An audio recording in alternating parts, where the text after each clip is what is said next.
Merci. Donc, on a encore juste une petite minute. Donc, je vous demande, allez sur le site Slide. Bénin Cotonou, super. Allez sur le site aaslide.com. Donc, normalement, vous pouvez le voir tout en haut.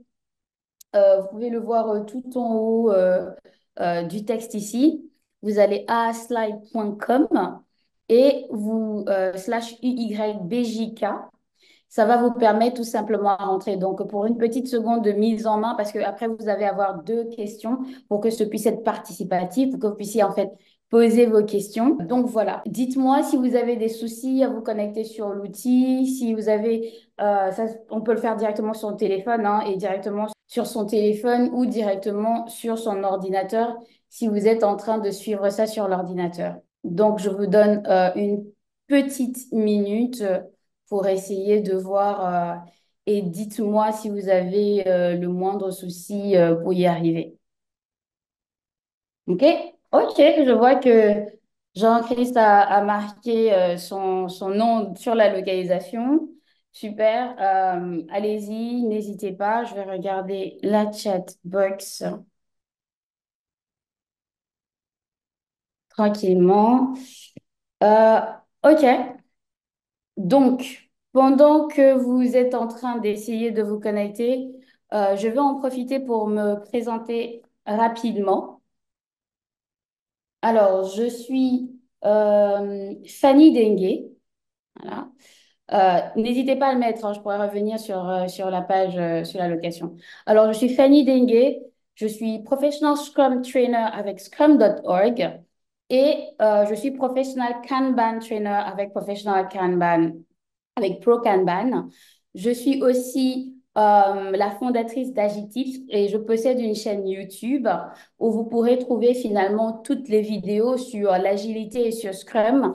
L'objectif est vraiment de décomplexifier tous ces éléments pour vous aider finalement à maîtriser ces points.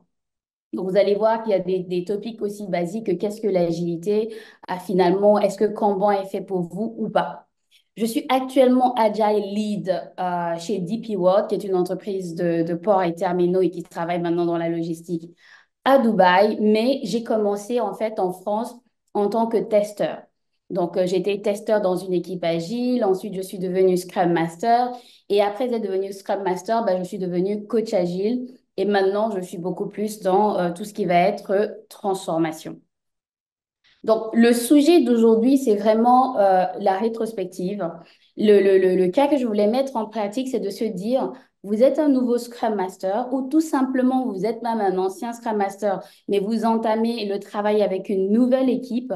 Comment est-ce que vous démarrez? Comment est-ce que vous mettez cela en place? Alors, pour ce faire, on va donc passer encore à slide et vous allez pouvoir marquer finalement quels sont les problèmes que vous rencontrez autour de la rétrospective. Si certains d'entre vous ont déjà vu des rétrospectives, ont des idées sur ce que c'est que la rétrospective, quels sont finalement les problèmes auxquels vous faites face ou vous pensez qu'on aurait fait face lorsqu'on a une rétrospective? Je vous donne quelques minutes pour que vous preniez le temps de répondre pour que ce soit participatif et que nous puissions finalement échanger sur ces points. Oui, vous pouvez répondre aussi dans la chat box si vous ne pouvez pas répondre via l'outil, ça marche aussi. Ok, donc je vois. J'aimerais que vous puissiez nous expliquer la notion liée à la rétrospective, trouver une façon de faire adaptée à mon équipe. Très bien. Est-ce que une rétrospective, ça reprend tous les sprints? OK. Alors, on va commencer par les questions que je vois sur ces éléments-là. Est-ce qu'on puisse expliquer les points liés à la rétrospective? Alors oui, on va brosser très rapidement ce qu'est la rétrospective, mais on va aller beaucoup plus dans finalement comment la mettre en place, à quoi est-ce qu'il faut faire attention. Donc ça va répondre aussi à la deuxième question. Je vais en profiter pour répondre à la question qui est ici. Est-ce qu'une rétrospective, ça reprend tous les sprints et aux modifications apportées au périmètre? D'accord? Est-ce que les stakeholders sont inclus dans la rétrospective? Et lorsqu'on fait face à une situation hostile des stakeholders qui aimeraient, comment est-ce qu'on bridge? OK. Alors, tout ça, ce sont des questions qui viennent normalement à la fin de notre point. Je vais essayer de répondre au fur et à mesure que je vais dans la présentation. Et celles auxquelles je n'aurais pas répondu, il y a une partie Q&A où je pourrais répondre à tous ces éléments-là. Donc, ne vous inquiétez pas. Alors, pour revenir à la question que je vous ai posée il y a une minute sur la rétrospective.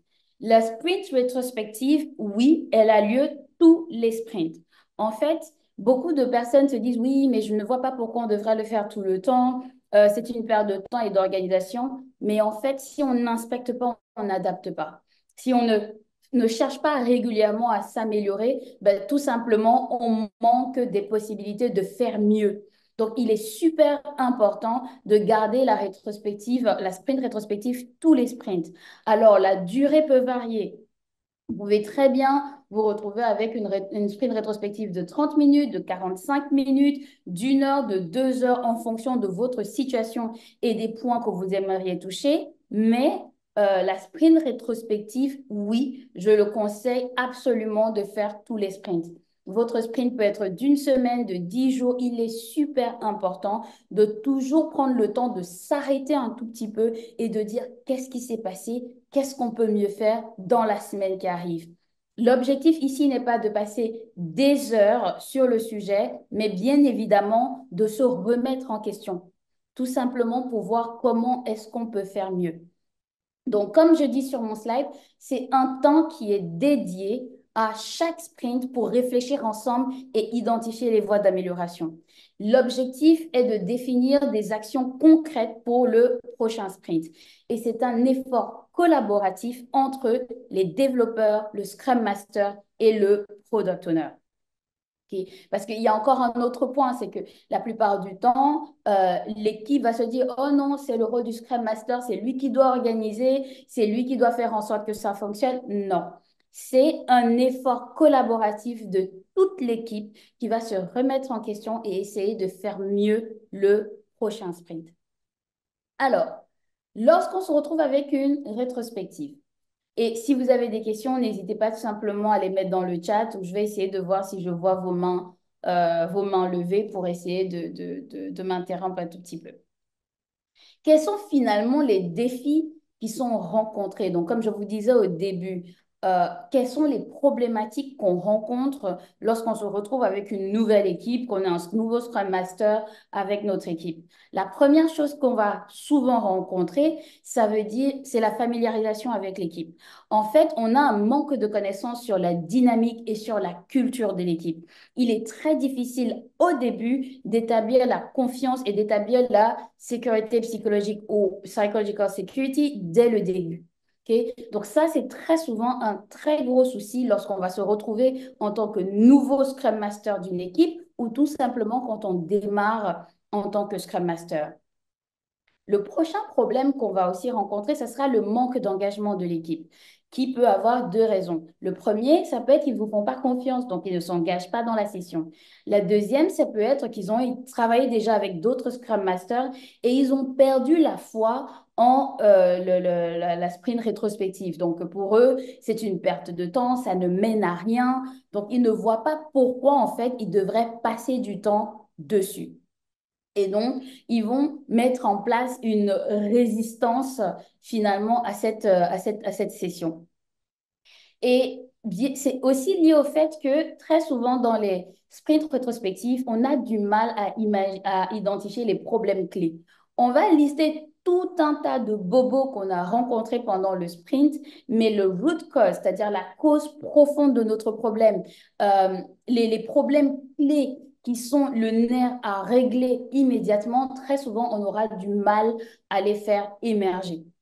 Donc, et aussi, on aura beaucoup du mal parfois à identifier les symptômes, donc qu'est-ce qui est en train de se passer, de la racine du problème. Et bien souvent, parce qu'on traite les symptômes et pas la racine du problème, bah, on a l'impression que la sprint rétrospective ne sert à rien. Et en dernier, il y a un bon équilibre à faire avec la gestion des attentes. Très souvent, on se dit que maintenant qu'on a fait la sprint rétrospective, les résultats devront être immédiats. Ce n'est pas toujours le cas. Donc, comme ce n'est pas toujours le cas, il va parfois se passer des moments où l'équipe va manquer de confiance. Ils vont se demander, oui, mais pourquoi finalement je viens à cette session, ça ne sert à rien. Mes points que j'aborde pendant la réunion ne sont pas abordés. On va très souvent rencontrer ça. Parfois, les problèmes du product owner ne vont pas être abordés parce que les développeurs sont en très grand nombre et donc très souvent, ce sont leurs problèmes qui vont être mis en avant. Le Scrum Master peut très bien ne pas être écouté pendant la session. Donc, tout ça, ce sont des éléments qu'on peut rencontrer. Alors, je vais vous laisser mettre dans la chat box. Est-ce que ce sont des éléments que vous avez rencontrés en tant que Scrum Master, en tant qu'équipe agile? Est-ce que ce sont les problèmes finalement qui font sens pour vous dans vos équipes ou finalement vous n'avez jamais fait face à ce genre de problématique? Vous pouvez mettre dans la chat box du Zoom. Et non, vous n'avez jamais fait face à ces points-là. Je ne vois pas de retour dessus. OK, d'accord. C'est exactement ces difficultés et bien d'autres. OK, très bien. Alors, on va continuer un tout petit peu sur ces défis rencontrés, donc que j'ai cités il y a quelques secondes, et on va passer finalement aux résultats souhaités. Qu'est-ce qu'on aurait finalement voulu mettre en place? Donc, dans les résultats souhaités, quand j'ai fait une sprint rétrospective en tant que Scrum Master ou en tant que personne dans l'équipe, qu'est-ce que j'aimerais finalement voir pendant ma sprint rétrospective? J'aimerais qu'il y ait de la confiance et de la sécurité. C'est l'un des éléments importants pour que je puisse savoir que nous allons travailler ensemble. Alors ça va permettre finalement à l'équipe de se retrouver en confiance et de pouvoir finalement dire toutes les problématiques auxquelles ils font face. S'il n'y a pas la confiance, s'il n'y a pas la sécurité, bien souvent, l'équipe ne parle pas. Et si elle ne parle pas, on ne peut pas résoudre les problèmes. Donc, c'est super important, moi, en tant que Scrum Master, en tant que nouveau Scrum Master, dans ce délai qui est finalement super court où je viens de rencontrer l'équipe, d'essayer d'établir un minimum de confiance et de sécurité pendant cette session. Alors, qu'est-ce que je vais faire d'autre? Je voudrais m'assurer qu'il y ait de l'engagement et de la participation de la part de mon équipe. Comme je l'ai mentionné, s'ils ne sont pas engagés et s'ils ne participent pas, on ne peut pas résoudre les problèmes. Vous allez aussi vous rendre compte que parfois, lors des sessions, il y a des personnes qui ne parlent jamais. Ça ne veut pas dire qu'ils n'en pensent moins. C'est-à-dire que comment est-ce que la rétrospective se passe? Ben, on ne dit pas grand-chose et finalement, au café, à côté, quand la session est terminée, on entend tous ces petits commentaires du genre oui, mais en fait, ça sert à rien, il y a tel problème qui était là, qui aurait dû être mis, qui aurait dû être géré, etc. C'est finalement au café, en dehors de la sprint rétrospective, qu'on va entendre en fait tous ces éléments-là. Donc, il est super important que pendant la session, on structure la session pour qu'il y ait de l'engagement et de la participation. C'est ce que nous souhaitons. On souhaite aussi qu'il y ait de la clarté sur les objectifs d'amélioration. Donc, tous les éléments que je suis en train de citer là, on va aller pas à pas sur chacun d'entre eux pour voir finalement comment mettre cela en place. Donc, on va vouloir la clarté sur les objectifs d'amélioration. On va vouloir le développement d'une culture d'amélioration continue parce que ça, c'est quelque chose que les personnes négligent.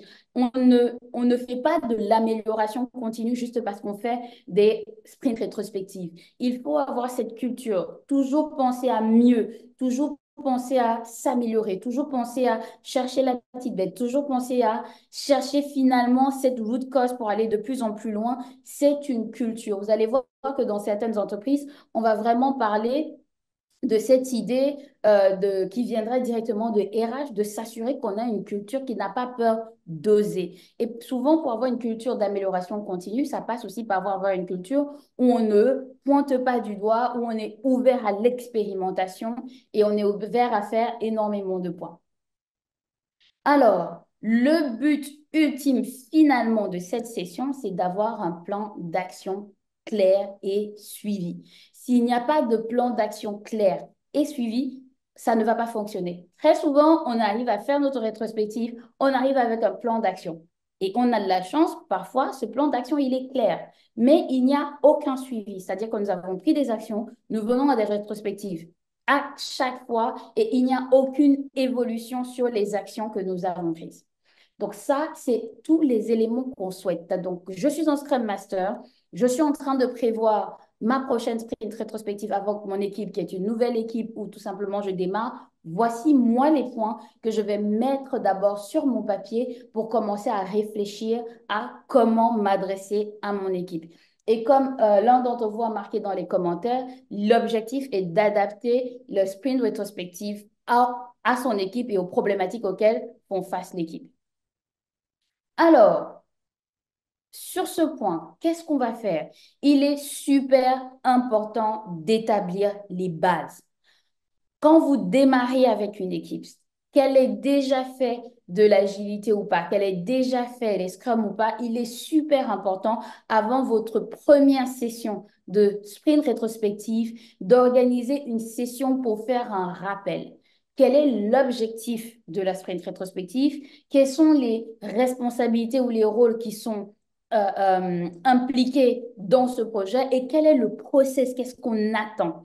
Très souvent, vous allez vous rendre compte qu'ils ne vont pas avoir une idée super claire. Ils vont penser que c'est une session où ils sont juste censés déballer tout ce qu'ils ont sur le cœur. Ben, en fait, non. Ce n'est pas une session de reproche et ce n'est pas une session pour rechercher des coupables. On n'est pas ici pour savoir qui a fait quoi ou comment. On est là pour s'assurer qu'on est tous en cohésion. Donc, une des phrases que j'utilise très souvent quand j'entame toutes mes rétrospectives, c'est-à-dire que je pose en général, j'ai un tableau où j'écris les règles. On part du principe que tout le monde a fait du mieux qu'il pouvait avec le niveau d'information qu'il avait. Donc, on se répète à tous. Pour que cette rétrospective soit constructive, on dit, on va partir du principe que tous les membres de l'équipe ont fait du mieux qu'ils pouvaient avec le niveau d'information qu'ils avaient. Oui, quand je dis cette phrase, beaucoup ont des réactions épidermiques. Non, mais en fait, il n'a pas fait ci, il n'a pas fait ça. Non. Pour avoir une bonne rétrospective, il faut avoir ce niveau de mindset. Et c'est comme ça que vous travaillez avec la culture de l'équipe. Ça ne sert à rien de pointer du doigt. On ne change pas les personnes, on change les systèmes. Okay? Votre objectif n'est pas de changer les personnes, c'est de changer le système et de mettre votre culture en place. La deuxième chose, c'est que ce n'est pas exclusivement la responsabilité du Scrum Master.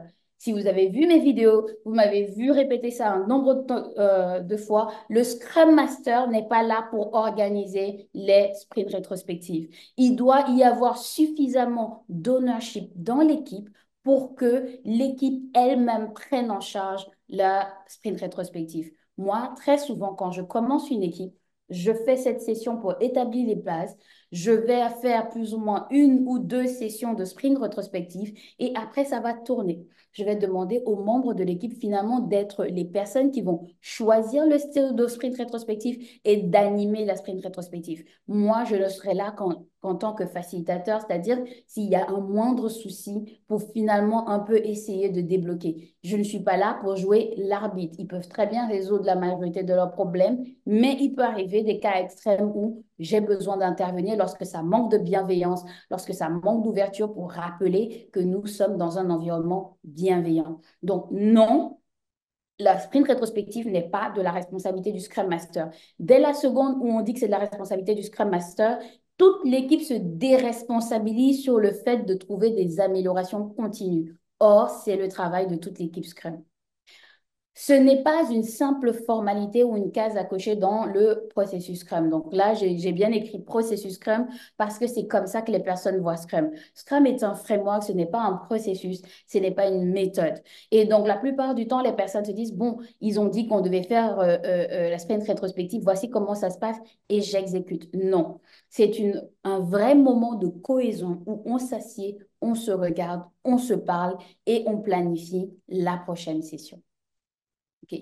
Est-ce que jusque-là, vous avez des questions ou des commentaires? Alors, je vois que j'ai répondu à la question sur une rétrospective, ça se fait tous les sprints. Et je pense que j'ai répondu à la question aussi, finalement, qu'est-ce que c'était que les... Et si dans l'équipe, personne ne veut animer? Ça, c'est une très bonne question et ça arrive. Ça arrive très souvent. Et dans ce cas-là, moi, personnellement, je vais demander pourquoi. Je vais demander pourquoi. Là, je vais vraiment, je ne vais pas laisser me dire, oh, ils ont décidé qu'ils n'animent pas, donc ça reste. Donc, je vais leur demander. On va se poser des questions. On va se poser des questions difficiles. On n'est pas être Scrum Master, c'est pas être l'ami de tout le monde. Ça ne signifie pas qu'on n'a pas la possibilité de poser des questions fondamentales. C'est pourquoi finalement vous ne voulez pas animer? Quel est le problème auquel vous faites face qui vous empêche d'animer? Quelle est la croyance qui fait que vous ne puissiez pas animer? Et en fonction de leur réponse, je ne sais pas comment ça se passe, ben, il n'y a pas de souci.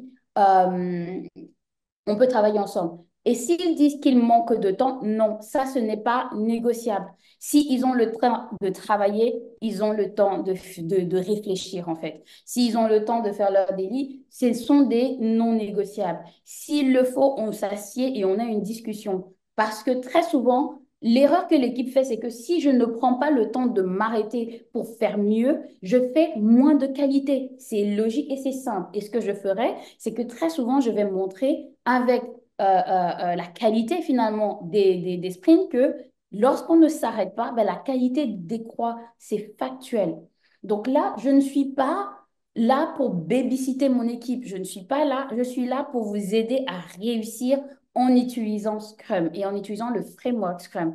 Et là, il est super important de commencer à leur dire non, ce n'est pas, vous avez le temps. Vous avez clairement le temps. Soit vous ne voulez pas utiliser Scrum et c'est votre choix. Il n'y a absolument aucun problème. Scrum n'est pas obligatoire toutes les fois où on veut faire de l'amélioration continue. Mais dès la seconde où nous, d'un commun accord, où nous avons décidé d'utiliser Scrum, nous avons le devoir au moins de respecter ces règles basiques, quitte à continuer. Je dis souvent, ce ne sont pas des enfants. Ils savent très bien quelles sont les règles. On est dans un environnement de travail où on est censé fournir de la qualité à notre client. Si on ne veut pas fournir de la qualité à notre client, c'est un point, mais il est super important de s'imposer à ce point et d'expliquer pourquoi, lorsqu'on ne fait pas de rétrospective, ça ne fonctionne pas. Et il n'y a pas de problème aussi à être ouvert à ne plus faire Scrum. Parce que Scrum, ce n'est pas je pick and choose ce que je veux. Alors finalement, le daily Scrum, je vais le faire 3 fois dans la semaine. La sprint rétrospective, on va la faire une fois tous les 3 semaines. Et la sprint review, bon, on verra quand on aura le temps. Non, le framework Scrum fonctionne parce qu'il a tous ces éléments. Dès la seconde où on enlève un élément, ça ne fonctionne plus. Et vous allez très souvent vous rendre compte que des personnes vont dire, oh, mais Scrum, ça ne marche pas, c'est n'importe quoi. Ils n'ont jamais essayé de le faire sérieusement. Donc, ce n'est pas toujours la faute de Scrum et bien souvent, ça ne l'est pas. J'ai vu très peu d'équipes qui se sont plaintes de Scrum, qui avaient réellement fait Scrum, non pas sur l'application non pas sur l'application de faire du daily Scrum, faire des sprint reviews, mais de vivre les valeurs, c'est-à-dire avoir le courage de parler, avoir le respect des autres opinions, avoir vraiment toutes ces valeurs de Scrum-là qui sont mises en place. Donc, Scrum n'existe que dans sa totalité et on est tout à fait libre de ne pas faire Scrum. Ce n'est pas la peine d'essayer de faire du Scrum Bot. Ça ne fonctionne pas. Scrum est là pour soulever tous les problèmes que vous avez cachés sous le tapis. Donc, si vous enlevez les sessions qui vous permettent de regarder les problèmes qui sont en dessous du tapis et le sprint rétrospectif, c'est vraiment un de ces éléments-là, dans ce cas, pourquoi vous faites Scrum? Revenez à ces questions. Pourquoi est-ce que vous êtes finalement décidé de faire Scrum? Et si c'est l'entreprise qui a décidé, il y a un gros dialogue à avoir à ce point-là. N'oubliez pas, pour pouvoir avoir de bons produits, il faut avoir une bonne équipe qui est contente de la manière dont elle travaille. Scrum n'étant pas la seule manière.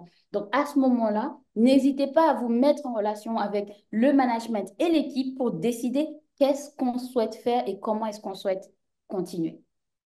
J'espère avoir répondu à ce point. Et si vous organisez la sprint rétrospective et que personne ne vient, c'est exactement le même problème.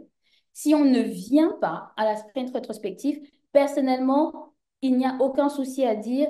Vous allez voir l'équipe et vous leur posez la question, pourquoi est-ce que vous n'êtes pas venu? La plupart du temps, moi, ce que j'entends, ça sert à rien. Mais si ça sert à rien, ne faisons pas Scrum.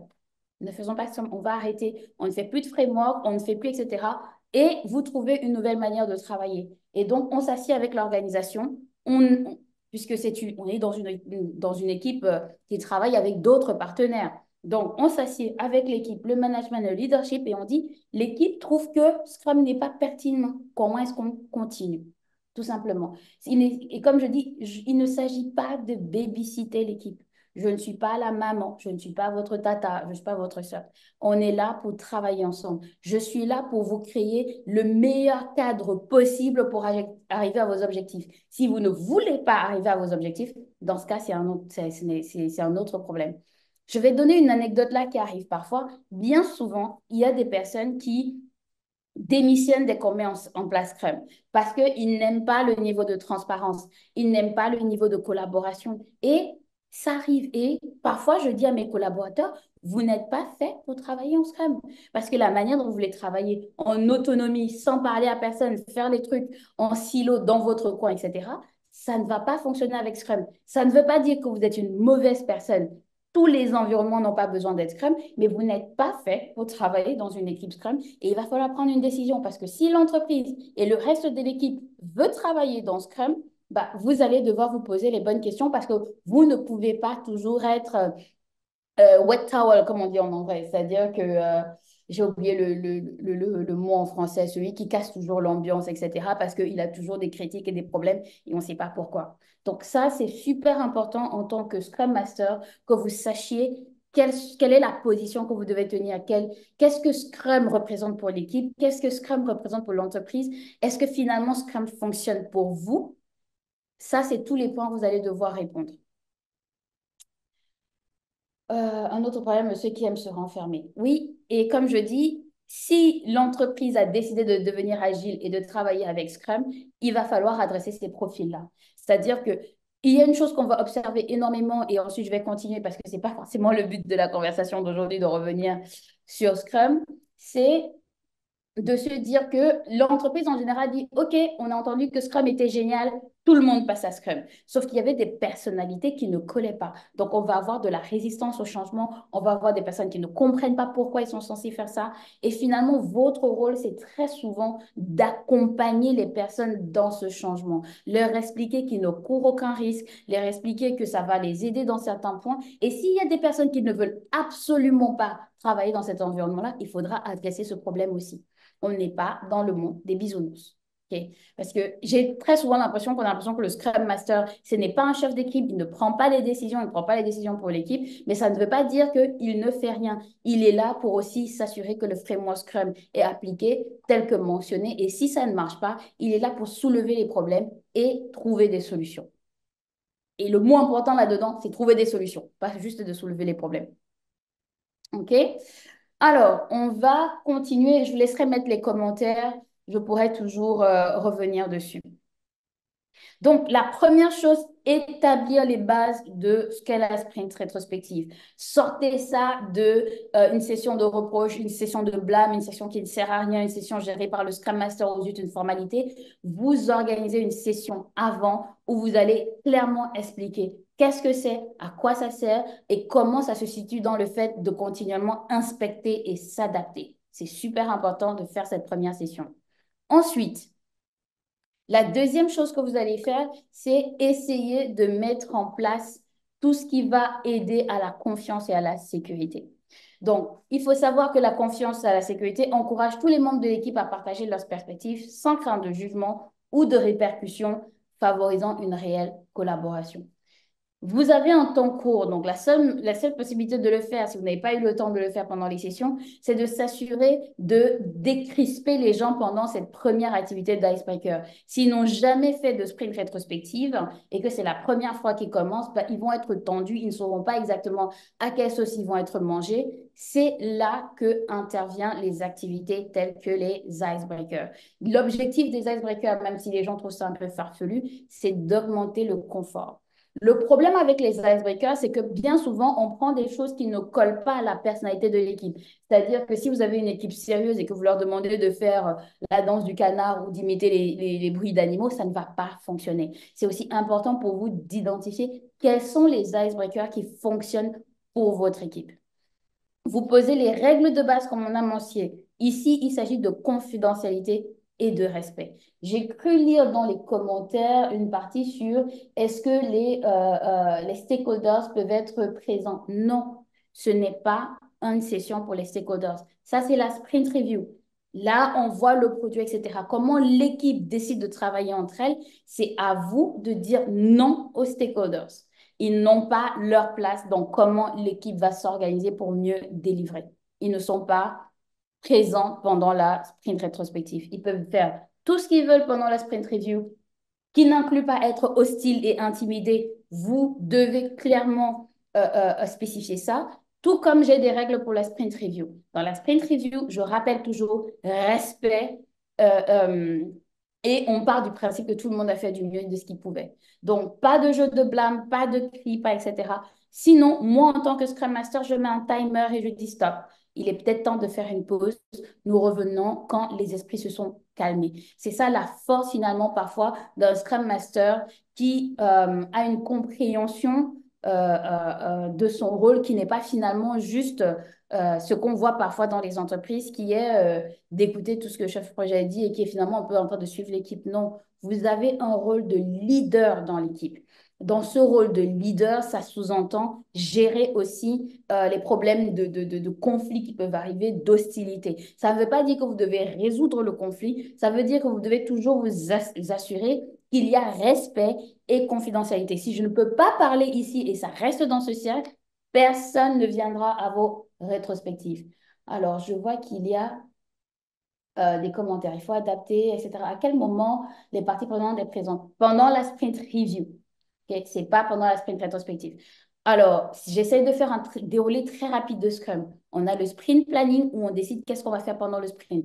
On a le daily Scrum où tous les jours, les développeurs assessent quel est leur plan pour arriver à l'objectif de sprint qui a été décidé pendant le sprint planning. À la fin du sprint, on a une sprint review où le Scrum Master, le Product Owner, les développeurs et les stakeholders s'asseyent ensemble pour inspecter ce qui a été fait et ajuster le product backlog pour le prochain sprint, s'assurer qu'il est ordonné, qu'il suit le marché, etc. C'est là qu'intervient les stakeholders, pas dans la sprint rétrospective, qui est un moment où l'équipe inspecte ses propres process et manières de travailler. OK? Alors, la rétro, non, non, non, non. OK, je vois que Stéphane a aidé à répondre. Super. Donc, l'idée, c'est que vous ayez un leadership par l'exemple. Si vous ne partagez pas, ils ne vont pas partager. Point. Si vous n'êtes pas aussi ouvert et que lorsqu'il y a certains problèmes que vous voyez, vous aussi ne prenez pas finalement le lead pour dire non, ce n'est pas censé fonctionner comme ça, est-ce qu'on peut en parler plus tard? Si vous ne montrez pas ce respect, si vous ne montrez pas cette ouverture, si vous ne montrez pas finalement que c'est un endroit safe, ils n'auront pas confiance. Il est super important de représenter les valeurs que vous voulez partager à vos équipes. Je dis souvent qu'un très bon Scrum Master, finalement, n'a pas besoin d'exercer trop de pression. De par son aide, sa manière de se comporter, sa manière de se présenter, il va inspirer le respect et il va leader par l'exemple. C'est super important. Et une autre chose qui va aussi aider avec cette notion de confiance et de sécurité, c'est que mettez en place des rôles. Essayez d'avoir un timekeeper, essayez d'avoir un scribe et essayez d'avoir un animateur. On disait ici que parfois l'équipe ne veut pas participer à animer toute la rétrospective. Vous pouvez commencer par des petites étapes, c'est-à-dire que vous venez peut-être avec le format de la sprint rétrospective, mais vous avez une personne que vous nommez, vous demandez qui va être timekeeper. Le timekeeper, c'est celui qui va dire, OK, nous venons de passer 5 minutes sur ce sujet, est-ce que nous voulons faire plus ou pas, etc. Et c'est super important de structurer sa sprint rétrospective avec des timings. Donc, ça permet finalement de ne pas se perdre et de donner la liberté à l'équipe d'aborder les sujets qu'ils souhaitent aborder. Il y aura un scribe. Ce scribe, c'est celui qui va un peu noter tous les points importants qui ont été marqués, peut-être les actions, etc., qu'on voudra relire ou revoir. Et il y aura un animateur. C'est celui finalement qui va dérouler la sprint rétrospective. Et bien évidemment, l'animateur n'est pas obligé d'être le Scrum Master. Vous pouvez commencer par être l'animateur en mettant des timekeepers et des scripts qui changent à chaque fois. Et au fur et à mesure, vous pouvez donner le rôle d'animateur ou co-animer finalement avec quelqu'un pour qu'il prenne confiance dans le fait de faire l'exercice. Okay? Donc, c'est super important. Je suis dans une nouvelle équipe. Comment est-ce que je structure ma première sprint rétrospective? Voilà les bases que vous devez mettre. Alors, je vais vous poser une question sur ces points. Quels sont les icebreakers que vous utilisez? Alors, entre sprint review et démo, c'est quoi? Je verrai cette question à la fin, Ariane. Et le Scrum Master doit-il participer au icebreaker? Why not? Donc voilà, vous avez à la slide, si vous voulez participer sur ayaslide.com, vous tapez quels sont les icebreakers, ce sera visible sur votre téléphone, vous pouvez taper, ou vous mettez dans la chat box quels sont les icebreakers que vous utilisez dans vos équipes. Je peux vous aider avec un que j'utilise, que j'ai utilisé quelques fois. Fiche, ça va être le nom plutôt d'une rétrospective. Ça va être le nom d'une rétrospective. Mais pour les icebreakers, par exemple, c'est un petit jeu de 5 minutes à faire au début pour débloquer l'équipe. Pareil, Béatrice, Bot, c'est très souvent une rétrospective. Un exemple d'icebreaker, en fait, euh, oui, par exemple, c'est tout à fait ça, rien un icebreaker ou on pêche. Ça peut être deux vérités et un mensonge. Donc voilà. Donc chacun des équipes doit dire deux vérités et un mensonge et les restes de l'équipe doivent pouvoir dire quel était le mensonge. C'est très souvent très fun et on découvre aussi pas mal de choses qu'on n'aurait jamais imaginées sur nos collaborateurs. Un autre aussi que j'aime bien utiliser, c'est ce que j'appelle appreciative circle. Donc, chacun passe un peu sur la chaîne chaude, comme je l'ai dit, et on va dire qu'est-ce qu'on apprécie sur ce collaborateur-là. Voilà. J'apprécie sa manière de travailler. Qu'est-ce qu'il a fait dans ce sprint que j'ai vraiment apprécié? Donc, on va faire cette appreciative circle. Un autre point, c'est comment ils se sentent aujourd'hui. Et donc, je leur demande de mettre des petits, je viens parfois avec des petits dessins et ils doivent dire finalement, voilà, c'est ça, le icebreaker des émotions, comment tu sens. Donc, il y a énormément d'icebreakers que vous pouvez utiliser qui vont être propres à vos équipes. Parfois, les icebreakers, c'était... on mettait des noms d'animaux, j'étais dans un panier et il fallait deviner en faisant du mime, etc. Donc, il y a pas mal de choses. Vous pouvez vraiment trouver énormément de choses qui vont vous aider à briser la glace. Et l'exercice d'icebreaker peut durer entre 5 et 10 minutes en fonction de la tension que vous voyez dans l'équipe. Plus il y a de problèmes, plus je conseille d'avoir un icebreaker parce que voilà, ça va permettre un peu de libérer cette tension avant que vous entriez dans le vif du sujet. OK? Donc, ensuite, nous avons fait notre icebreaker. On continue.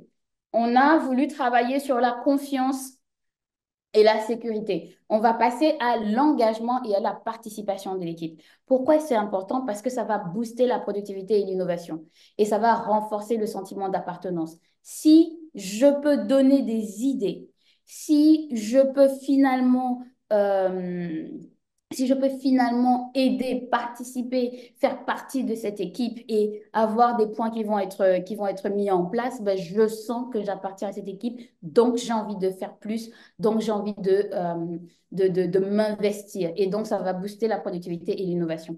Très souvent, on va voir des personnes qui ne participent pas ou que c'est vraiment lourd et on se dit, ah, c'est pas vraiment de ma faute, je ne pouvais pas faire mieux en tant que Scrum Master. Non. Asseyez-vous et essayez d'apprendre quelles sont les techniques d'engagement que vous pouvez mettre en place. Les techniques d'engagement, ça peut être par exemple des questions ouvertes. Qu'est-ce que vous pensez de ce sprint? Qu'est-ce que vous pensez de notre sprint review? Qu'est-ce que vous pensez de l'incrément qu'on a livré ce sprint? Vous mettez vraiment des questions ouvertes qui ne vont pas être des questions oui ou non pour permettre finalement à tout le monde de pouvoir s'exprimer et de partager. Un autre point, c'est la notion de brainstorming. Vous pouvez avoir une question comme On a toujours, j'ai vu dans les commentaires quelqu'un qui disait qu'il y a toujours des interruptions pendant le sprint. Comment est-ce qu'on les gère? Ben, c'est une très, très bonne question à mettre en brainstorming pendant la rétrospective. Vous pouvez faire, lors de brainstorming, le root cause analysis, le why. Donc, je crois que c'est les 5 whys, les 5 pourquoi, jusqu'à ce que vous arriviez à un élément que vous tenez et c'est absolument celui-là que vous essayez de résoudre. Il est super important de valoriser toutes les contributions. Oui, ça a l'air bisounours, mais ça compte. Chaque idée compte. Je pars toujours du principe que personne n'a la science infuse, y compris Monsieur Je sais tout, qu'on a systématiquement à toutes les sessions. Et il est super, super important de suivre, de faire le suivi des actions. Si vous ne faites pas le suivi des actions, il n'y a pas d'impact à montrer à l'équipe. Donc non, même s'il y a d'autres personnes qui ont la responsabilité des actions, ce n'est pas leur problème. Et ne faites pas l'erreur d'être le Scrum Master qui a la personne qui va suivre toutes les actions. Il y avait des problèmes. OK, c'est le Scrum Master qui va discuter avec le management, c'est le Scrum Master qui va voir avec le Product Owner comment. Non, non, non. Dans les plans d'action, j'estime que j'ai une superbe rétrospective quand j'ai le moins d'actions possible. Si j'ai un maximum d'actions possible, ça sous-entend que je n'ai pas encore atteint le niveau de confiance et de collaboration avec mon équipe et que je suis en train de faire quelque chose qui ne fonctionne pas. Okay. Donc, n'hésitez pas, comme je disais, à avoir avec vos questions ouvertes. Ça peut être des questions provocatrices. On ne dit pas de lâcher la bombe ou de lancer le feu, mais ayez des questions voilà, qui provoquent un peu et qui encouragent un peu la réflexion. Okay. C'est super, super important que lorsque vous êtes en train de vous faire vos sprints rétrospectifs, donc fiche et bot et tous ces finalement frameworks qui existent sur le sprint rétrospectif sont importants, mais n'oubliez pas que ce n'est pas le format qui est important, c'est la participation qui va vous permettre d'avoir un maximum de contributions et qui va vous donner des actions. C'est ça que vous cherchez. Et si le format que vous utilisez ne vous mène pas à cela, n'hésitez pas à tout simplement les changer. OK? Est-ce que nous sommes toujours clairs? Est-ce que c'est toujours bon? Moi, je suis de l'équipe qui ne dit mot consent, donc aucun mot, tout le monde est OK. On peut continuer. Donc, OK, super. On peut continuer. Merci pour la réponse. On continue. Là, on a vu l'engagement et la participation de l'équipe. On va parler maintenant des techniques d'engagement, comme je parlais, et des brainstorming. Super, merci Philippe. Question ouverte. Qu'est-ce qui cause le problème? Désolée pour la coquille. OK? Que pensez-vous de cette situation que nous sommes en train de vivre? Ce sont des questions ouvertes qui vont permettre aux personnes de travailler. Si vous n'avez pas l'habitude des questions ouvertes, n'hésitez pas. Un Scrum Master passe la moitié de son temps, facile, à se former à toutes les différentes techniques pour justement apporter des solutions à son équipe. Chaque équipe étant hyper différente. Donc, cherchez des questions ouvertes, préparez votre sprint rétrospective. Non, ce n'est pas trouver le format bot ou etc., etc. Il s'agit de savoir quelles sont les questions ouvertes que je peux poser, comment est-ce que je vais structurer ça pour que l'équipe ait un maximum de valeur de cette session de sprint rétrospective. En termes de brainstorming, est-ce que vous connaissez les liberating structures? Ok, super. Alors, je vois que Béatrice a dit oui, Kuka a dit non. Donc, les liberating structures, je me rappelle plus quand ça a été créé, mais ce sont des personnes qui sont venues avec des manières d'améliorer la manière de faire des réunions pour les rendre beaucoup plus collaboratives. Donc, vous pouvez taper sur Google Liberating Structures, vous allez voir, ils ont 16, je crois, modèles à utiliser pour les équipes en fonction des différentes problématiques que vous pouvez mettre en place. Et le one, two, for all, c'est l'une des techniques de liberating structures. Donc, qu'est-ce que le one, two, for all? Le one, two, for all, c'est par exemple, on va venir avec un problème. Euh, on a trop d'éléments qui viennent pendant le sprint et donc ça nous empêche de respecter le sprint goal. Qu'est-ce qu'on fait? On va prendre 1 minute pour réfléchir à la problématique tout seul. Donc, that's the one. Ensuite, on va se mettre par groupe de deux pour débriefer et discuter. Et ensuite, cette paire-là va rejoindre une autre paire. On va se mettre en groupe de quatre et on va discuter ces éléments. Et ensuite, chaque paire de quatre va finalement se mettre ensemble et discuter des problèmes qu'ils ont vus et des solutions auxquelles ils ont pensé. Et finalement, l'équipe va discuter basé sur les solutions que les différentes équipes sont venues ont pu émettre et choisir comment est-ce qu'ils veulent continuer. C'est un outil super, super puissant. Je l'utilise pendant les sprints rétrospectifs, je l'utilise pendant lorsque je fais les animations, les facilitations de boarding meeting avec les C-suites. Ça marche très bien, surtout quand on a un problème qu'il faut solutionner et qu'on a besoin vraiment de ce brainstorming où on entend tout le monde. Ça empêche parfois que la personne qui a la plus grosse voix, qui a la plus grosse ancienneté, etc. Tous ces petits points qui parfois troublent l'équilibre de votre brainstorming arrivent. Donc, le Liberating Structure One, Two, For All, je le conseille. Il va aider à impliquer chacun des individus dans la recherche de réponses puisque chacun d'eux va devoir réfléchir et ensuite se mettre à deux pour partager. OK?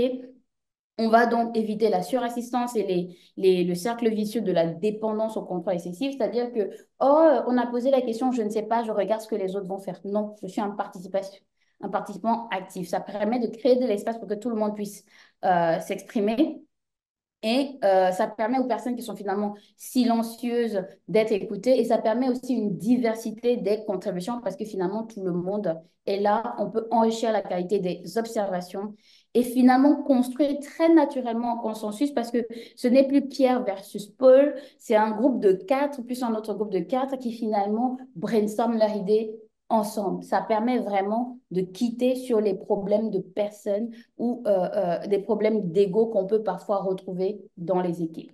Donc, pour votre rétrospective, n'hésitez pas, surtout quand vous êtes avec une nouvelle équipe, pour casser un peu cette dynamique ou s'ils ont déjà connu l'agilité mais ils n'avaient pas l'habitude de ces structures-là, ça va vraiment aider à mettre en confiance et vous, ça va vous permettre d'en apprendre plus sur l'équipe, mais ça va aussi aider l'équipe à venir avec des solutions. OK? Alors, on continue. On va donc aller sur la notion de amélioration continue. Et il est super important que vous discutiez de cela aussi pendant votre sprint rétrospective. Il s'agit donc de célébrer les succès et d'apprendre des échecs. Ok. Un échec n'est pas un problème. On ne s'en rappellera pas dans 3 sprints. Donc, il est super important aussi de dire, ah, nous avons fait ça de bien. Parce que parfois, vous allez voir dans l'esprit rétrospectif, on va bâcler la partie qu'est-ce qu'on a fait de bien et on va concentrer toute la session sur qu'est-ce qu'on n'a pas fait de bien. Non, la partie de bien doit être célébrée avec des cœurs, des claps, etc. Tout ce qui marche pour votre équipe. Chaque sprint est une opportunité de croissance, ne l'oubliez pas. On n'est pas là seulement pour régler les problèmes. Okay? C'est là pour aussi s'assurer qu'on a une réflexion régulière et des actions. Il ne s'agit pas juste de venir dire ah ça marche pas, ça marchera jamais, on aurait dû, on aurait dû, on aurait dû. Non, ce n'est pas on aurait dû, c'est qu'est-ce qu'on fait. Ok.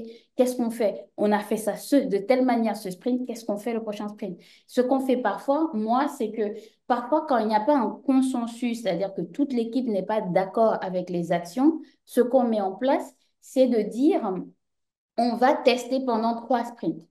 Voilà. Qu'importe ce que c'est, qu'on soit d'accord ou qu'on ne soit pas d'accord, ben ça ne change pas parce qu'on teste pendant 3 sprints et pendant 2 ou 3 sprints, on peut revenir et dire finalement, on veut changer. Ça permet finalement de faciliter la prise de risque et d'aller vraiment dans la proposition parce que finalement, rien n'est marqué dans le sable. On est OK pour expérimenter, tester et trouver ce qui va fonctionner pour nous. Donc, comme on sait qu'on va tester pendant un certain nombre de périodes, ben, on n'hésite pas à avoir plusieurs idées. Et ça permet, comme je disais, d'encourager n'hésitez pas aussi à encourager les initiatives individuelles et collectives pour l'amélioration. Donc, tel a une idée, il pense qu'on devrait changer le délit Scrum parce que ce n'est pas orienté, etc., etc. Célébrez ça, choisissez de participer. Il peut être un acteur en disant que ah, ben, j'ai bien envie de porter cette action le sprint prochain et d'être la personne qui va essayer de trouver les bonnes idées pour cette sprint rétrospective. Et ensuite, on voit. OK? Donc, c'est super important d'avoir ces éléments. Donc, Est-ce que vous avez des questions sur vraiment cette partie qui consiste à reconnaître, encourager et créer vraiment cet environnement de succès et de continuer vers le succès? Super, super. Ravi de savoir que c'est clair pour vous. On continue. L'équipe qui se trouve déjà top et qui manque d'action, bah, si on manquait d'action, pardon, c'est pas possible. Très souvent, euh, on manque d'action, ça veut dire que pour moi, le niveau est tellement bas qu'on réussit à y arriver. Oui, ce que je dis est un peu dur, mais de mon expérience, c'est très souvent ça. Si on est déjà tellement bon qu'il n'y a rien à changer, c'est qu'on n'est pas arrivé. Parce que toute personne qui est dans une équipe et dans l'amélioration continue sait qu'il y a toujours quelque chose à améliorer. Donc, si on est trop bon, c'est en fait une preuve qu'en fait, on ne continue pas à inspecter et à adapter. On a comme on dit souvent, une perspective limitée sur ce qu'on voudrait mettre en place. OK? On continue. Donc, on était toujours dans cette culture d'amélioration. Il faut transformer les idées en actions concrètes. Et il faut clarifier les responsabilités et les délais. Donc, très souvent, on va dire oui, votons pour les actions et on vote les actions, mais il n'y a pas forcément un responsable derrière. Si vous sortez d'une sprint rétrospective sans qu'il y ait un responsable sur les actions, c'est la même chose que de dire qu'il n'y aura, personne ne va les faire. Parce que la prochaine fois, on va juste s'asseoir et se regarder, oui, mais qui devait le faire? Surtout les actions qu'on dit équipe. Je trouve que ça, c'est la plus grosse entourloupe qui existe. Oui, mais c'est de la responsabilité de l'équipe. Donc, non, non, non, non. Oui, toute l'équipe doit faire. C'est quand même bien d'avoir un responsable d'action, la personne qui va finalement s'assurer que qu'on fait cela. Et une autre chose, c'est de mettre les délais. Quand on a une action, on veut la tester sur combien de temps? OK? Par exemple, certaines actions, on va dire, cette action, on voudrait la faire sur 2 sprints. Cette action, on veut la faire sur un sprint. Cette action, on veut la faire d'ici mercredi. Cette action est censée être terminée. Il faut mettre des deadlines et des responsabilités sur vos actions. Et des responsables, pardon, sur vos actions. C'est comme ça, finalement, que vous poussez à cette autonomisation, à cette responsabilité, comme on dit en anglais, à cette accountability. Cette personne est responsable de l'action et vous pouvez finalement lui demander pourquoi, comment, qu'est-ce qui s'est passé et avoir un feedback. Donc, vous pouvez utiliser des outils tels que Trello, Jira, feuille de suivi. Moi, je me rappelle quand on était dans les bureaux, j'avais une sorte de board où j'écrivais toutes les listes des actions. C'était juste à côté de board, on ne pouvait pas le louper. Mais surtout, on en parlait pendant le Daily Scrum. Lorsqu'on avait fini de parler de qu'est-ce qu'on était en train de faire pour atteindre les objectifs de sprint, le deuxième sujet, c'était de dire où est-ce qu'on en est dans les actions de rétrospective. Okay? Et donc, ça revient à l'élément que je disais sur le suivi régulier. Assurez-vous qu'au moins une fois ou tous les 2 jours, vous êtes en train de parler de ce plan d'action. Si vous n'en parlez pas et que vous attendez la fin du sprint, c'est la même chose que de n'avoir pas décidé de faire d'action. Okay? Et n'hésitez pas à avoir des feedbacks constructifs et des encouragements pendant que vous êtes en train de faire ce suivi. Il vous dit, oui, j'ai essayé de faire ça, mais j'ai été bloqué. Ah, tu été bloqué. Oh, dommage, mais c'est super, tu as réussi à bosser sur ça. Comment est-ce que je peux t'aider? Est-ce qu'il y a quelque chose que je peux faire pour une information que tu n'as pas, etc. Et vous aider cette personne. Ne soyez pas toujours celle qui accompagne. Vous pouvez aussi dire qui dans l'équipe peut l'accompagner. Il a été bloqué comme ça, qui a déjà eu cette expérience et qui peut l'aider à débloquer la situation. Okay? Il est super important lorsque vous êtes en train de faire des sprints rétrospectives et d'avoir des actions, de maintenir la motivation sur les actions et de maintenir l'engagement de l'équipe sur les actions. Le plus important, ce n'est pas le code. Le plus important, ce n'est pas le test. C'est s'améliorer continuellement qui améliore la qualité de notre produit. Donc, ce n'est pas on finit vite les sprints rétrospectifs pour enfin commencer à travailler. Si vous-même, vous vous présentez de cette manière-là, c'est la même chose, votre équipe va le sentir et ça ne fonctionnera pas. Et une équipe qui se trouve déjà au top et qui manque d'action, pour moi, il n'y a pas grand-chose à dire sur comment faire dans ce cas-là, tout simplement parce que c'est clair qu'ils ne sont pas parfaits. Quand on va venir en sprint review, il y a des bugs, toujours. Je n'ai pas vu une équipe qui n'a jamais de bugs. Et s'ils n'ont jamais de bugs, c'est qu'ils n'ont pas testé. Il y a le fait de faire l'intégration continue. Il y a le fait On peut toujours aller plus vite. Est-ce qu'on est dans une équipe en silo ou est-ce que on est dans une feature team, c'est-à-dire que toute l'équipe a tout ce qu'il faut pour livrer, etc. Donc, tous ces éléments, il y a toujours des points d'amélioration sur l'équipe pour faire mieux, pour délivrer plus de qualité et améliorer la qualité et ses délais. Donc, moi, une équipe qui dit qu'elle fait très bien, ben, je prends les métriques et je regarde. Si on ne s'est pas amélioré, ça veut dire qu'on n'est pas au top. Je vais même aller plus loin. Je vais sur les retours clients. Est-ce que quels sont les feedbacks des personnes de nos collaborateurs? Je peux créer un survey, je trouve quels sont nos stakeholders et je dis de nous rate, c'est-à-dire le stakeholder, ça peut être le project manager, ça peut être le client final, ça peut être, etc. Toutes les parties prenantes de notre équipe, je fais un document de feedback survey, je récupère ce survey, je montre à l'équipe. Voilà comment on est vu dehors, voilà le niveau de qualité qu'on pense qu'on a. Bah, c'est aussi parfois un bon wake-up call. Bon, après, il y aura toujours des gens, oui, mais personne nous aime. Bah, on ne peut pas faire grand-chose avec les personnes qui ne veulent pas forcément bouger. OK? Une rétro sans action. Je pense que, Ariane, pour ton équipe, vous avez des problèmes fondamentaux. Ce n'est pas Scrum qui va vraiment aider dans ce point. Il y a des vraies discussions de fond à avoir avec l'équipe, avec le management, avec pourquoi on travaille. Et c'est dans l'équipe et dans le management et dans les objectifs. Ce n'est pas Scrum qui va réfléchir à faire ça. C'est-à-dire qu'il faut changer de posture et se dire, on est dans la transformation. Mon objectif, ce n'est pas de vous obliger à faire Scrum, c'est de résoudre vos problèmes. Donc, je commence par la liste de problèmes que vous avez. Et si vous estimez qu'il n'y a rien à faire pour résoudre, dans ce cas, je n'ai rien à faire. Vous êtes une équipe parfaite et j'espère que le management pense qu'il n'y a rien à faire de plus. Mais très souvent, ça ne va pas très loin. Parce que dès la seconde où on peut montrer quels sont les problèmes qu'on a, qu'on est capable d'avoir ce reality check, parce que parfois le management n'est pas forcément, laisse un chef de projet et forcément ils sont laissés un peu à l'abandon. Non, ils doivent recevoir des feedbacks pour s'améliorer aussi. Donc, c'est un environnement complexe qui dépend des équipes. Je ne vais pas donner une solution qui va dépendre. Moi, parfois, on a dû s'asseoir avec le management et le responsable des développeurs de dire non, le niveau de qualité est tellement bas, on n'a pas de structure, on n'a pas de process, on n'a pas un community de développeurs. Tout ça doit être mis en place pour que nos développeurs comprennent en fait où ils se situent vraiment. OK? Et qu'est-ce qui est attendu d'eux et comment est-ce qu'ils peuvent améliorer le produit. Donc, on a plus ou moins traversé notre heure. Donc, je vais continuer un peu pour que vous puissiez avoir un peu de temps pour la section Q&A. Et n'hésitez pas toujours à mettre des questions si vous en avez dans la chat box. Donc, dysfonctionnement, c'était avec Y. Désolée. Il y a la première rétrospective que j'essaie de faire dans une équipe que je viens de rencontrer. C'est la rétrospective que j'appelle les 5 dysfonctionnements d'une équipe.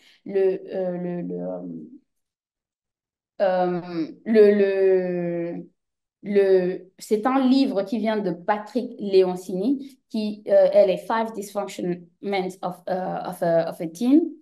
Et ils sont listés là. Donc, très souvent, ça commence par le manque de confiance qui entraîne la peur de la confrontation. Et ensuite vient l'absence d'engagement, l'évitement des responsabilités et l'inattention aux résultats. Je prends très souvent cette pyramide et je fais ma première rétro sur ces éléments-là parce que ce qui m'importe, c'est de comprendre l'équipe, de comprendre la dynamique pour pouvoir les aider à délivrer de la qualité. Donc, qu'est-ce que ça signifie? Comment est-ce que finalement je vais faire cette rétro de dysfonctionnement de l'équipe?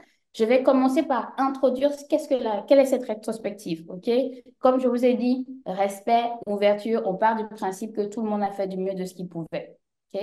Ça, c'est le premier point. Ensuite, je présente les étapes et l'icebreaker. Donc, dans cette sprint rétrospective, nous allons avoir une session de brainstorming, une session d'action. Nous allons voter des actions, nous allons décider les responsables et les délais. Et ensuite, nous allons avoir une petite partie célébration. Okay? C'est super important d'expliquer tout le déroulé, comme ça, ils savent exactement à quoi ça ressemble. Et ensuite, je lance un petit icebreaker. Qu'est-ce qui va se passer pour ce point? Je vous ai montré la pyramide, OK? Absence de confiance, peur de conflit, manque d'engagement, évitement de responsabilité, etc. La première chose que je leur demande de faire, c'est parfois de voter pour ce qu'ils pensent qu'ils ont comme problème dans l'équipe. OK?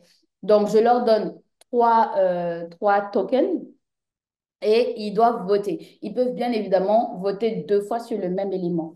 Et la deuxième chose qui se passe, c'est que lorsqu'ils vont voter, on va prendre par exemple le top 2 ou le top 3 en fonction. Donc, très souvent, ce qui va sortir, ça va être inattention aux résultats, absence de confiance ou parfois le manque d'engagement. Donc, si ce sont ces trois-là, on va partir sur la partie brainstorming dont je vous ai parlé. du one, two, for all sur chacun des topics. Donc, par exemple, j'ai deux manières de faire ici. Soit je donne un topic par groupe et chaque groupe est censé venir avec la solution. Soit tous les groupes ont le même topic et ensuite on brainstorm, on trouve des idées sur chacun des topics. Ça dépend très souvent de la durée que j'ai de la sprint rétrospective. Et vous n'êtes pas obligé d'avoir des sprints rétrospectives de 30 minutes ou d'une heure. N'hésitez pas parfois à déborder parce que c'est une vraie session pour se retrouver ensemble et de travailler sur les fondamentaux. Donc, quand je n'ai pas beaucoup de temps, je vais donner chacun des manquements à chacune des équipes et chacune des équipes va venir avec des actions et des solutions. Soit j'ai le temps et donc on va passer sur tous les problèmes un à un en prenant les top 3 qu'ils ont évités ou les top 2. Ce n'est pas obligé de tous les prendre. L'important, comme toujours, c'est de sortir avec une action d'amélioration sur la problématique la plus importante selon eux.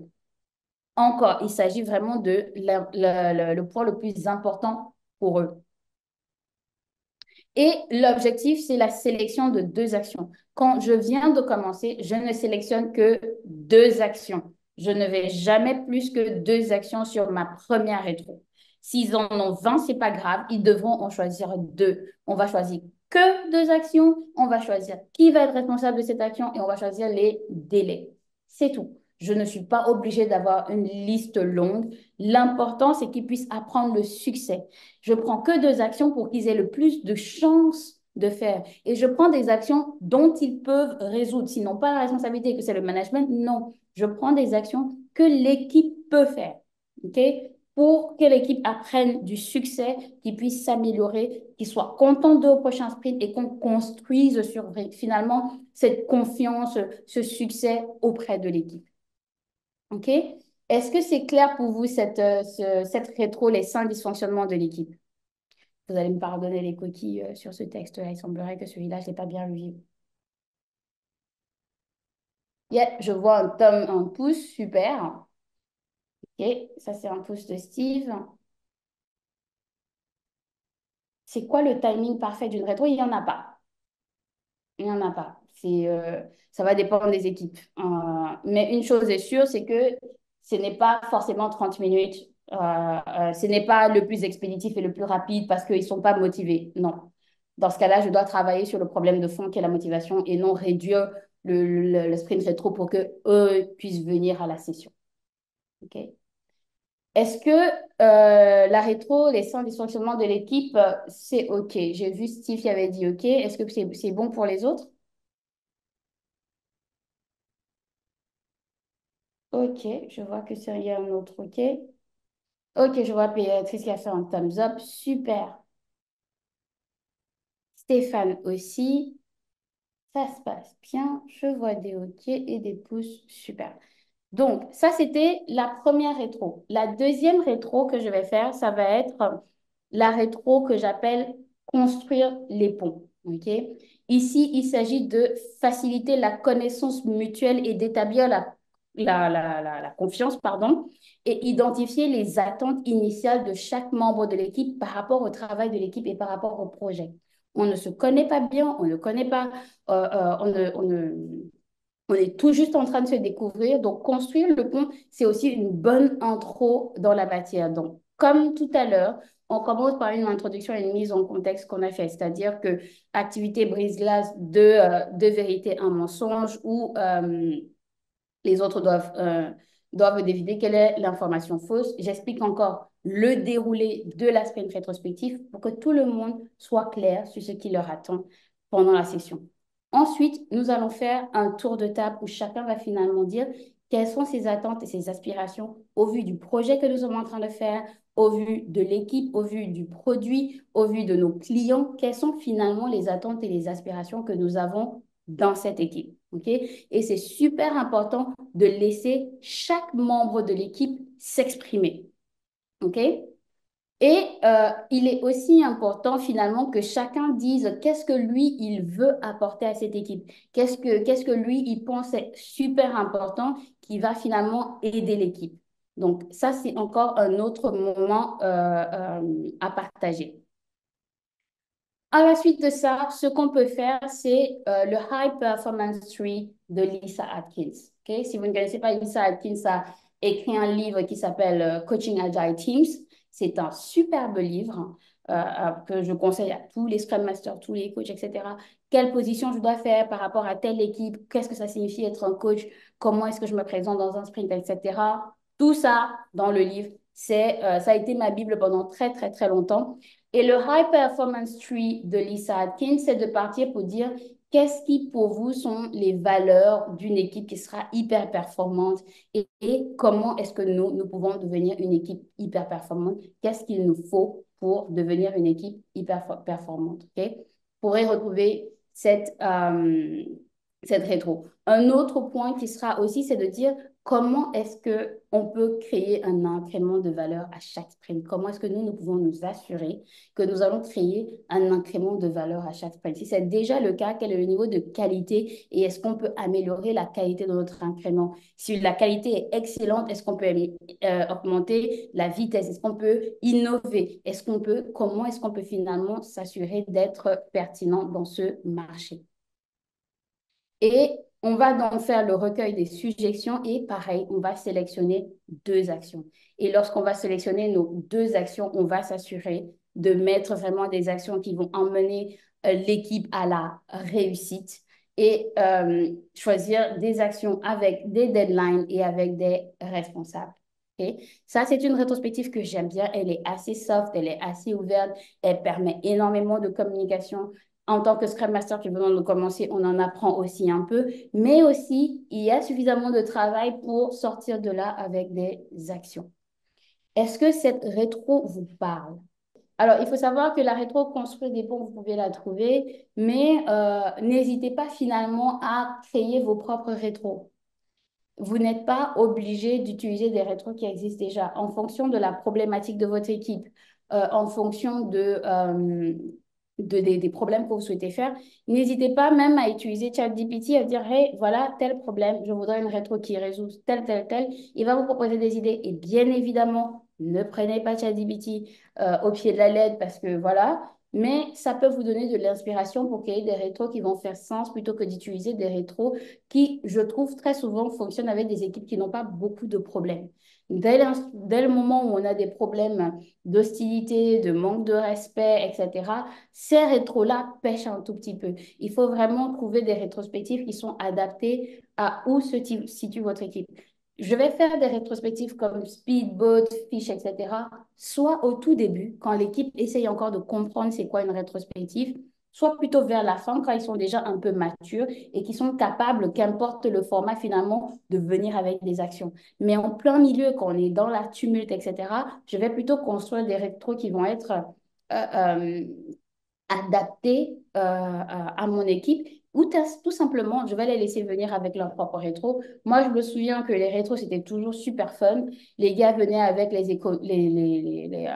les rétros Star Wars, les rétros football, Coupe du Monde. Les rétros, ils étaient super inspirés. L'important, c'est qu'ils connaissaient quelles étaient les règles, quels étaient les objectifs et qu'est-ce qu'on devait attendre. Et donc, ils n'avaient aucun problème pour construire ou venir tout simplement avec leur propre rétro. Et parfois, je les aidais à faire cela. Ok. Donc, si vous n'avez pas vu ce rétro, ce n'est pas grave. Les dysfonctionnements, je crois que je l'ai appris il y a 6 ans. Et la rétro-construire des ponts, je l'ai utilisé il n'y a pas très longtemps. Je pense que c'était il y a un an avec mon équipe. Je l'ai un peu fabriquée toute seule. Donc, vous pouvez très bien la copier, modifier et en faire. Il n'y a pas d'ownership sur cette rétrospective. Elle est utilisée avec vos équipes. Ok. Donc, on a fini notre session. C'est le moment de poser toutes vos questions sur cette première rétro avec cette nouvelle équipe. Comment est-ce que ça se fait? Comment est-ce qu'on s'organise, etc. Je vous écoute. Une rétrospective doit-elle être fun? Ah, ah, j'adore. OK. Euh, non. Une rétrospective n'est pas obligée d'être fun. C'est vrai que beaucoup de Scrum Master ou d'équipe souhaitent que la rétrospective soit fun pour que les personnes ne s'ennuient pas, pour lever les tensions, etc. Mais non, il n'y a pas d'obligation à ce que la sprint rétrospective soit fun. C'est juste cool parfois parce que ça permet finalement de s'inspecter et s'adapter dans un environnement qui n'est pas forcément tendu. Donc, c'est bien, mais ça dépend du moment où vous êtes. Il ne peut pas avoir des gros conflits et on sort une rétrospective super fun. Personne ne sera motivé, personne ne sera aligné, personne ne voudra la faire. C'est cool quand tout va bien. C'est cool parfois pour détendre, mais non, elle n'est pas obligée d'être fun du tout. Est-ce que vous avez d'autres... j'ai répondu à la question? Ok, Béatrice a mis un thumbs up. Super. Alors, faut-il préférer des rétros à distance ou en présentiel? Euh,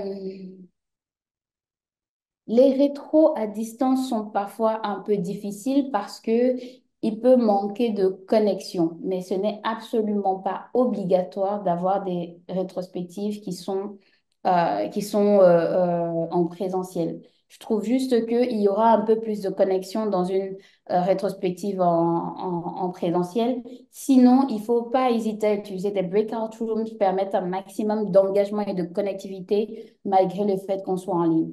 Donc, parfois, on n'a pas le choix que de faire des rétros à distance, mais c'est vrai que des rétros en physique, ça a en général, de mon expérience, un peu plus d'impact, un peu plus de bonding ou de team building.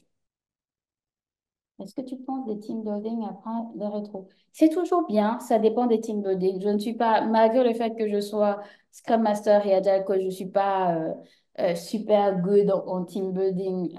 Je suis très bien dans un bureau, dans une salle. Dès la seconde où on sort du bureau, je ne suis pas forcément à l'aise. C'est utile, je trouve que c'est super. Les équipes qui en général essayent de se voir en dehors. Je me souviens, on a eu des cours de danse ensemble. On est parti dans une cour de découverte de salsa. Certains membres de l'équipe font de l'escalade. Est-ce que c'est l'escalade, le truc qu'on fait dans les salles où on monte sur des points, etc. Donc, ils ont pas mal d'activités qu'ils font ensemble et je me suis rendu compte que plus les équipes vont faire des activités ensemble, bah, plus ils vont être soudés, plus il y aura une compréhension, plus ils vont être aussi gentils, entre guillemets, les uns envers les autres. Donc, euh, le team building, c'est très bien. Je me souviens qu'on a aussi fait une fois une rétro dans un bar.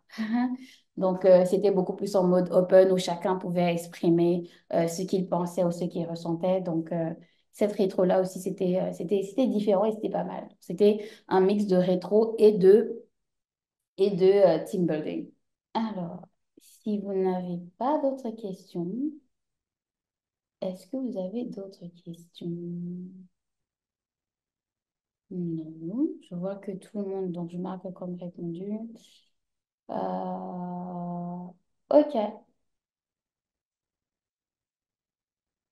Merci Ariane pour. Ah oui, oui, oui. Après qu'on ait appris comment faire en théorie, il faut avoir le choc de la réalité et d'appliquer soi-même et de réussir à se taper la tête avec cette équipe. Le rôle de Scrum Master, contrairement à ce que les gens pensent, est extrêmement difficile. C'est très éprouvant émotionnellement aussi parce que on absorbe beaucoup de tensions, on absorbe beaucoup de problématiques dans l'équipe et on est parfois obligé de porter. Je trouve que c'est un travail où il faut être très fort mentalement tout en étant ouvert, avoir la place et de la bienveillance pour les autres. Je continue et je maintiens que ce n'est pas fait pour tout le monde.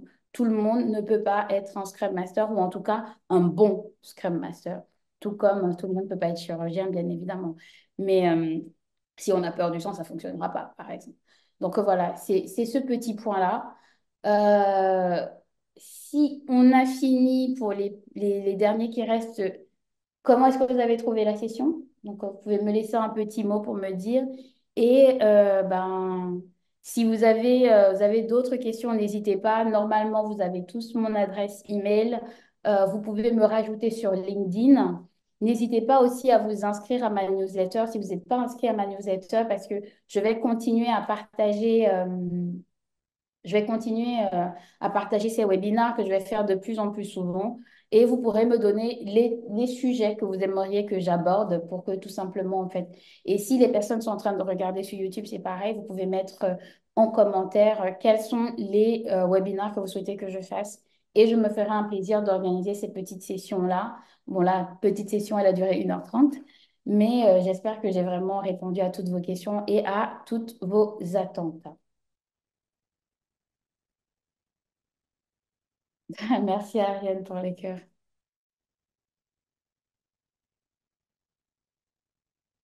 Donc, s'il n'y a pas d'autres points, je vous souhaite une excellente soirée et puis on se verra à la prochaine session.